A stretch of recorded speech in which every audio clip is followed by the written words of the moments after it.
So look at Anthony Ryder from South Lyon, Michigan, recently selected as the Lions 2020 Fan of the Year. He has a passion about sports broadcasting. With the 112th selection in the 2021 NFL Draft, the Detroit Lions select Amon-Ra St. Brown, wide receiver, USC. One pride, baby! Yeah!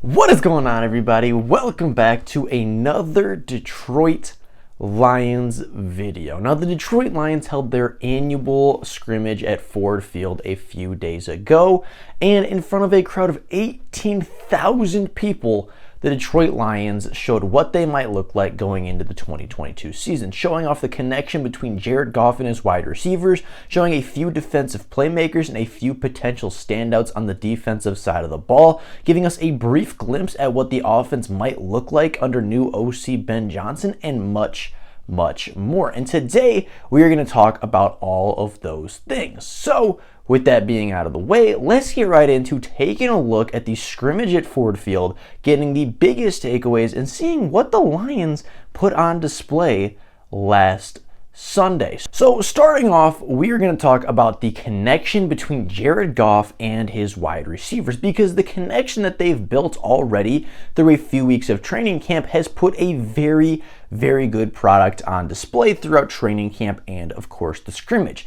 In particular, wide receiver one and new wide receiver acquisition DJ Chark has had the most impressive camp out of any wide receiver and had the biggest day at the scrimmage, having multiple big receptions down the field, having a 33-yard touchdown to end the scrimmage, as well as a 4-yard receiving touchdown for his second of the day. DJ Chark has been easily the most impressive offensive weapon for the Detroit Lions so far. Him and Jared Goff have clearly put in a lot of effort and put in a lot of time building a really good chemistry. Jared Goff seems to put the ball exactly where DJ Chark needs it to be so he can get the touchdown.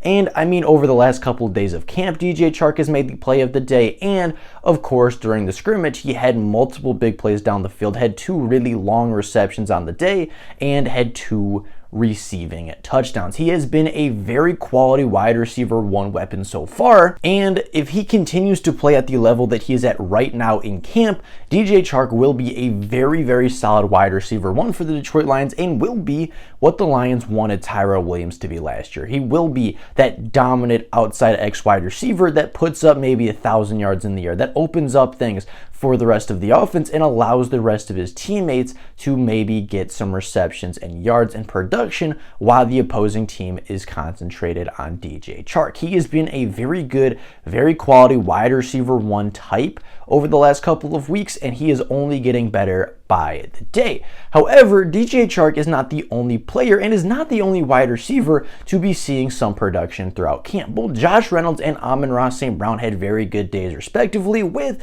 Josh Reynolds, of course, being, kind of the wide receiver one from a year ago, at least from a positional standpoint, being that X wide receiver for a majority of the season last year. He came away with a 12-yard receiving touchdown on the day, and Amon-Ra St. Brown, the truly most productive wide receiver from a year ago, came away with a 14-yard touchdown reception, as well as Jared Goff threw 13 for 17 and 4 touchdowns to 0 interceptions. It was a very productive day by Jared Goff, and a lot of his wide receiver talents are coming through and making a lot of plays for this Lions offense. They're taking advantage of, some of the more aggressive tendencies of the Lions defense. They are making some big plays over the top, and all 3 starting wide receivers, or all 3 wide receivers that are projected to start week 1 versus Philadelphia, came away with a touchdown in Saturday's scrimmage, and all look to have a very good connection with quarterback Jared Goff. Now, some of the backups also started making some big plays. A big player from yesterday's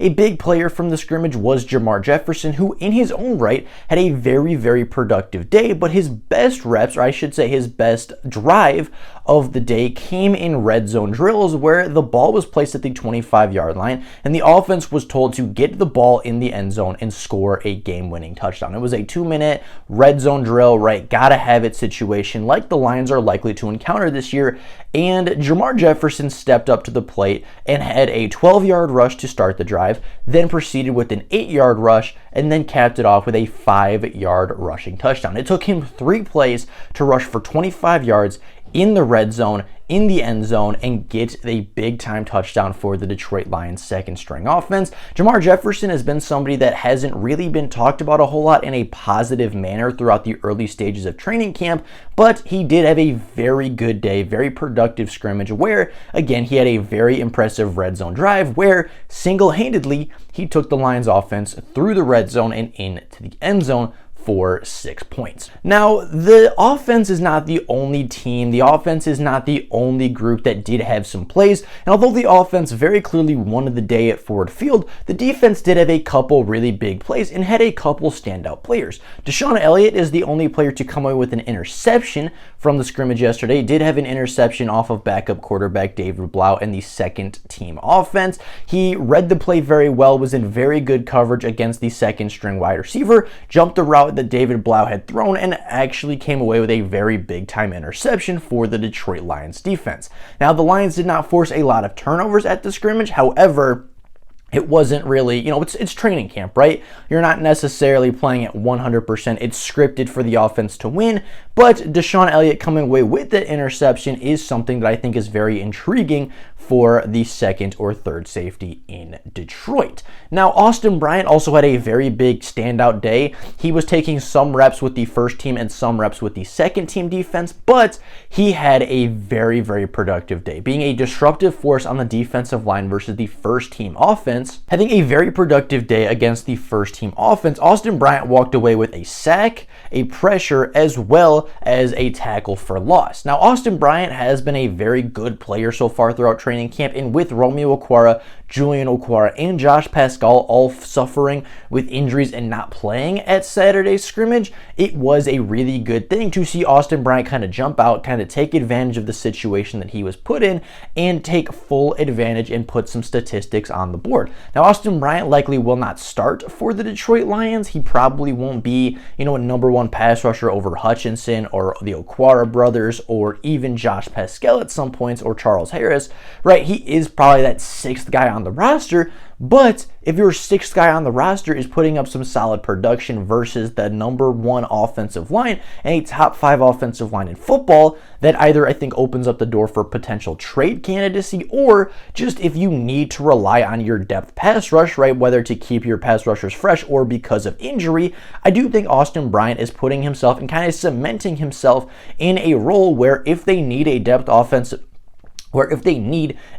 defensive lineman, they can rely on number 2 to go in and make some plays, right? Austin Bryant last year started a bunch of different games for the Detroit Lions, played quite a few snaps for the Lions defensive line once the Okwara brothers went down once. They were really relying on himself and Charles Harris. Austin Bryant had a pretty good season, walked away with 4.5 sacks as a technically backup rotational defensive end to start the year. And he is, yes, the 6th guy on the depth chart, but he wouldn't be the 6th guy on the depth chart on a lot of different teams in the NFL. So I think showing the depth of our pass rush is a really good thing to see out of the Lions defense. Now, overall, the Detroit Lions quarterback situation is one that has been very up and down, I would say, over the last couple of years, right? The backup situation in general hasn't really been very good over the last couple of years for the Detroit Lions, and the quarterback controversy and quarterback battle between David Blau and Tim Boyle continues throughout this year's training camp. And so far, David Blau has actually taken the hold of the second QB job, right? Despite the interception by DeShon Elliott, David Blau has continued to take reps with the second team offense and has continued to take more and more reps with that offense over the time that David Blau is getting.